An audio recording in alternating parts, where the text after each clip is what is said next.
welcome to the Ramon Foster Show, starring Ramon Foster. That is I. That is me. We always intro me, but we don't ever intro you, man. Come on, DK. You know what? Yeah, you know what? Because I have it on the shirt. Like, look at that. I walk around like this. Walking billboards, you are, huh? Non-stop, my man. All right. I like it. You know, that's what happens when you have your own company, Yeah, what are you going to do, Not just that, you put your name on it too. Okay, bragging cap's done. We're over there. We're good now. Bragging cap is done. I'm here for the show now. Steelers versus Bills Sunday, 1:02 p.m. kickoff in Orchard Park, New York. And the Steelers will enter this game, at least at the moment, you've seen that? Yeah. As a 14-point woof. Bow wow. Mm-hmm. What is that all about? DK, can we just be real here? Go ahead. I mean, the Bills are just that good. There is no fluff behind it. The number one and number two, I think, MVP right now across the league has to be Jalen Hurts and probably Josh Allen. And it depending on who wins and who loses. And right now, Philly's undefeated, but people still got Josh Allen as that guy. Like, he's good. I've seen them just break apart teams, man. Other than the Miami game, which went down to the wire, like, he is that good. I've seen him. He's legit. 1,200 yards. What is he? 10 touchdowns, I think 3 interceptions on the season. Mm-hmm. He's the guy that you thought he was going to be. He's the one that knocks at your door and tell you, hey, come outside. We got some stuff to talk about. Like, that's him. And not just that, man. He's doing it on the ground too. He's able to extend plays. Like, you look at the rushes that he has in a game. He's got 2 touchdowns on the season already. He's able to check the ball down. And not just this, he's able to run the ball. And he'll take a hit. Like, he's been doing this his entire career since college. Take it. He'll deliver it. He'll give it. He's freaking stiff arming guys, man. Like, you gotta be on when you're playing a guy like Josh Allen. And this is where the defense comes into play. We spoke about this the other day, right? Look, we're excited about Kenny Pickett. But if he doesn't get support from everybody, again, we want him to do Superman things, but he ain't gotta be Superman. I'll tell you this, Josh Allen right now, He's Superman. Yeah, he is. Okay. And here's the thing, though. The last time I saw Josh Allen with my eyes, meaning right in the field in front of me, he lost to the Steelers. Yeah. And they did good things against him. Mm-hmm. In fact, Moan, the last 2 times they've faced him, they've been effective against him. And you and I have talked a lot about, since he's in the division, the Steelers' effectiveness against Lamar Jackson. We feel like we agree that they've developed something of a playbook against him. Part of that is containing left and right. Of course, you're not going to have TJ Watt to help do that, and you don't have Bud Dupree anymore.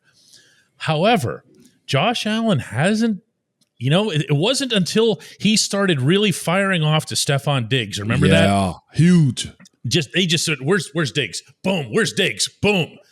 And I'd like to think that the Steelers could still in some form apply that. I understand personnel's different. I understand guys are banged up, no TJ and everything else here. But can that still play? Will it still play? Okay, I'll never doubt my Steelers, especially the defensive side of the ball, until we figure out what the O is going to be, right? I'm never playing that game. I know Coach T.A. and Terrell Austin has a plan. I know Coach Tomlin will sprinkle his seasonings on this too. I know that guys in that room have that DNA of, all right, we are the Pittsburgh Steelers defense. But I've seen teams, like you said, last year beat Josh Allen. I cover a team in Nashville, the Titans, who embarrassed Josh Allen on what was, I think, Sunday or Monday Night Football. Mm-hmm. Well, you know what Josh Allen and his crew did this year? They beat that team 41-7. So I feel like he's almost on a revenge tour. So whatever you did last year and how you beat them and how they went about it, I feel like they got stronger in their run game. I feel like Dawson Knox getting paid this offseason for them. Like, it's not just him. They put together a team. They put together a defense. They put together a group of guys that saying, look, we know what our deficiency was. It honestly feels like us in that circa 2014 to 2018-ish, where, okay, we saw what happened last year, so we're coming back stronger. And they're delivering on it right now. It is a tough task. It's a tough task for a group like the Steelers, who are battered right now at the cornerback position. Where's the rush right now from the defensive front? Like, and being able to go into that maniac crowd of what the Buffalo Bills Mafia is in Orchard Park, we got our hands full. But being able to get after Josh and make him get outside of the pocket. If you do happen to get him and where he's feeling like he's Superman and you pop him well enough to where it's an advantage for this team, then I think you got to be able to do that this weekend. I think people view this defense as a wounded dog almost. Like you see him limping down the street, but there's still a whole lot of bite in this, DK. Well, on that note, where is the pass rush? And you know, one of the points that sometimes I like to read between the lines of things that players say, much more so than coaches, because players are just naturally going to be more forthright. But when I think of Cam Hayward and the stuff that he was talking about after this past week, Cam said repeatedly about getting home. Well, okay, think about that first half. Alex Highsmith was this close. Oh, my gosh. Okay. Malik Reed, not so much. Okay, didn't hear his name at all. Wasn't much through there. that game, and I just wonder if this team even needs to get home against Josh Allen. I don't think you need to sack him. No. You need to contain. You need to hold him in there. You know. Yeah, you got to get him out of the box a little bit. And this is the other thing too with Josh Allen. He does have a hot or cold switch when it comes down to the way he passes. Sometimes he will still throw it in the dirt. He will go over guys' head a little bit. I think the way you defeat Josh Allen and really get him off his mark is this: you blitz him in a sense that. If you get there quick enough, and the one guy I love watching do this is Cam Sutton, the same way Mike Hilton did it too, that, hey, rush the ball out before he gets his opportunity to see who's open. And the other thing that I know the Steelers have done in the past is double the stars.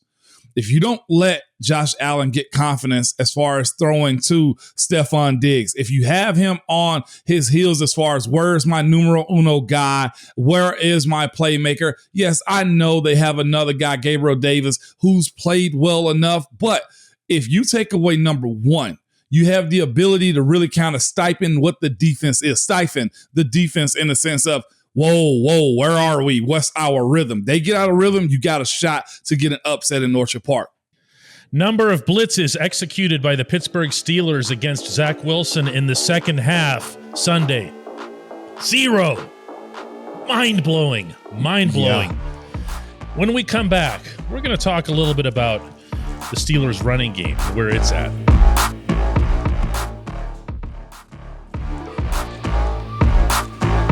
I mentioned at the end of the last segment that the Steelers coaches didn't blitz in the second half at all against the Jets. That wasn't the only mistake that the Steelers coaches made in that game, to say the least. One of them, on the other side of the football, was watching your running game finally get going, and then Matt Canada just ripping the plug right out of the wall. Najee Harris with 2 carries in the fourth quarter. 2. Ooh. After he'd been averaging nearly 5 yards a carry in the first half. Mind blown. But on the positive sense, they at least got something going, didn't they, Moan? They did, man. And just real quick, I think Matt Canada sometimes he buys into the comic books of what football is. Like, I know the Acrisure is a theater for you to perform, but sometimes I'm gonna get the crowd what they want. We didn't need to see Kenny do all that he was doing. Okay, just win the damn game, right? That's just where we are. Okay, but as far as the run game, like seeing Buffalo this weekend, again, that offense is pretty good, like really good as far as being able to score points. I think they're top 10 as far as points being scored. Oh, actually, they're top 5 as far as points being scored. We talked about in the last segment, DK, about how you got to be able to stifle that offense. You pretty much got to put a wet blanket on that offense as far as slowing it down. The best way of doing that is controlling the clock. To your point them about off the run the game. field, which, by the way, was something else that the Steelers did pretty well. Yeah. Whenever they beat Buffalo up there in the opener. It's just, this isn't new stuff. This has been going on in football for more than a century. Exactly, man. And just watching this team kind of come together, this OL, I know a lot of people don't want to hear that. They're so quick to blame my guys up front, man. But having the ability to move that line of scrimmage, and I feel like they will be able to do that. They have defenders, man, that are good enough to actually get the job done in the passing game, and they will try to get upfield. They will try to embarrass you. They will be one of those defenses that says, look, we're going to play bully ball, and there's nothing you can do with it. In those situations, you gash them. You run draws. You make them be out of their running lanes. Ed Oliver is a really good defensive player, man. Jordan Phillips is another really good defensive player for them as far as the interior guys. Those guys are penetrators, though. If you don't smarten up and say to yourself, use their momentum against them. Let Najee get upfield and be the guy that you drafted him to be. And not just that. I think in spurts, the way they package him in, and of course, he's got to hold on to the daggone ball, man, as far as Jaylen Warren's concerned. But the packages that they have for him, his ability, you remember how it used to be with us, where Le'Veon would be the slow tenor guy, and then D'Angelo will come in and hit the gap. That's what you're seeing right now. The efforts in which you're seeing Jaylen Warren run when he's efficiently holding onto the ball has been good for this offense. So more is what I say. Churn that clock out. Make this a 2-hour and 45-minute game because you're running the ball so quickly. Yeah, exactly. Keep the clock moving, too. Yeah. It shortens the game, and that obviously always favors the underdog when you're doing that because the other team's not on the field. I was so heartened by seeing some of the holes that the offensive line created, some of them just brute force.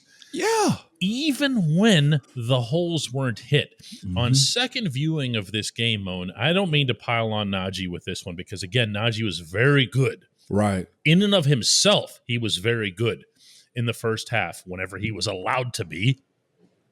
But there were times still where you saw things and you go, oh, man, it was supposed to be over there. Yeah. And you went and you ran right toward because Najee is a contact runner. He's a guy he drags, and sometimes contact runners seek out contact because they are so into it. It's part of who they are. Yeah. That you want to see him. So, okay, well, hang on a second. There was a hole the size of the Grand Canyon between Chooks and James Daniels on one play. And you could just tell that's where it was supposed to go.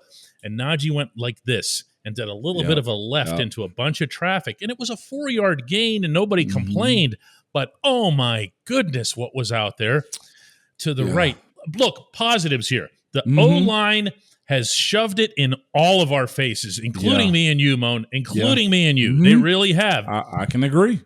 And this is the other part, man, and I'm sure we'll get to this guy and this group in a moment, DK or tomorrow's episode. But there's a walking gold jacket on the other side of the ball. You're going to Buffalo, and there's going to be a loud crowd. It's going to be a lot of adversity if you get behind the sticks as far as third down. And he goes by the name of Von Miller.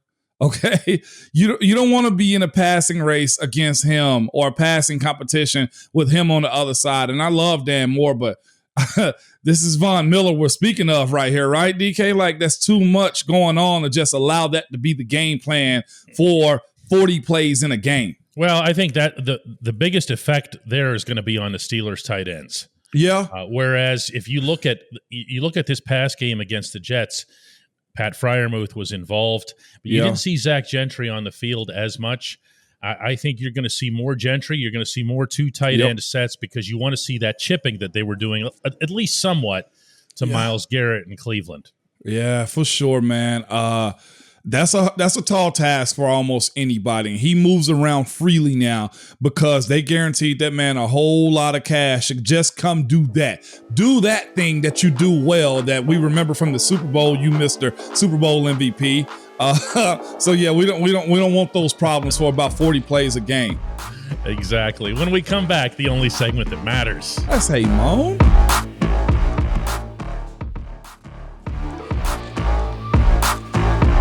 Welcome back to the Ramon Foster Show and the only segment that matters, one that happens to be brought to you by the Get-Go Cafe and Market, where it's all about quality. 3 expert chefs fine-tune every detail so that every sub, burger, salad, wrap, drink, appetizer gets made with fresh ingredients and always tastes amazing. Order your favorites at the Get-Go Cafe and Market today. Better believe it. Moan. Yeah. Today's entry comes from Matt Powell, and he says, "Hey, Moan, can we talk about the fact that Kenny was at the line making adjustments and moving people around pre-snap? I've never seen Mitch Trubisky do that once." Oh, see, now we're at a point where we're dissecting everything, DK. But it's true. It is true. And you know man. what else? What's Kenny that? acknowledged afterward that he was allowed to audible. You know who was not allowed to audible? I heard about it. Oh, my goodness. So you chose the starting quarterback that you didn't trust to audible or make changes at the line. And you brought in the other kid at halftime for his NFL debut after he wasn't taking any first-team reps, but trusted him on the spot to do all of this? Yeah. Wow. If you're listening on podcast audio, I was smiling with my head down and just acknowledgement of, you're seeing Matt Canada. You're seeing offensive geniuses for the Pittsburgh Steelers just because Kenny's always been the guy. The freedom, just the statement of what you just said, right, DK? Like that says a lot about what the plan was. And I'll say this, for a guy that's very prideful in his work, as it seemed like Mitch Trubisky is, you know the role. You know what you were brought in here for. I don't want to call him a bridge guy, but he's a bridge guy. You feel me, DK? Like that's if almost it's a short pedestrian bridge, yeah. Exactly, man. And this is why also you didn't get Kenny at the beginning of the year also. Simply because he had to grow. You got to learn this offense. You got to dive into it. There is a sense of being comfortable that he needed to get to be able to see that type of stuff. Like I know everybody, you should have started him at the beginning of. No, this is why you get that, because you put him in situations like last week to where he can make those checks, even if they are just the simplest ones. Having that command to say, I got y'all. I know what front we need to be in. And again, you don't go get a first-round quarterback to sit him on the bench like that unless you got Aaron Rodgers in front of you in Green Bay, right? Like we knew what it was. Like the way Kenny commanded Pitt last year, the Pitt Panthers. Like you knew he had that moxie in him to be able to bring that organization or that school to where they were on the national stage for the most part. But again, he's the guy. The guy gets to do whatever he wants to. Mitch, also personality to his defense, may be one of those, hey, call it and go type of quarterbacks. Why give him too much room for error when you see just, if we look back at Mitch's tape, Mitch is going to do what he wants to anyway. He's a freestyler. So why throw that on top of his responsibility of getting the play out with the chance to audible out of it when you know he's going to find a way to create anyhow? It was good for the time, and that's simply what it was. And to Matt's point, Matt mentions being at the line and making adjustments and moving people around pre-snap, but I'm going to throw in after the snap. Yeah. What did you see? Kenny, like this. Looking around scanning the field. Mm-hmm. Something else that you didn't see from Mitch. You're right, Moan. There's going to be a lot of this after the fact. You know, that you notice and see. Yeah, there just is, because you see the contrast is still fresh. Okay. Yeah. But man, I feel obligated to point this out. Kenny's played a half of football. I know. In the NFL. He's going up against the team, I think, in the AFC on their field. Mm-hmm. On one hand, yeah, it's going to be a great growth step for him no matter how it goes. Yeah. On the other hand, let's be mindful of what this situation is here. Let's be mindful of the fact that Ben Roethlisberger, as a very young NFL player, got to a Super Bowl and really struggled in that game, immensely struggled in that game in a way that older Ben never would have. No. He won. Yeah. Can't take that away from him. Cannot. No, he got the ring already. It's at his house. It's at his house, but he can't. You got to understand. And all I'm saying is here, I think for all of us that we all need to kind of take. Okay, this is how Kenny compares to Mitch Trubisky right now. Great, right? Leave it there. Yep. Leave it there. Let him grow. Let him make mistakes. Let him, all of those things. Yep. Yeah, but he's the guy. But he's the guy. That's the lesson here. Can we tease him just a little bit too? Just to go ahead and say, let's go ahead and talk about Kenny versus that Buffalo defense. Let's do it. And Kenny's not Ben. Can we say both of those things for tomorrow? Absolutely. Let's do that tomorrow then, Moan, for the Friday show. Thanks for watching, everybody.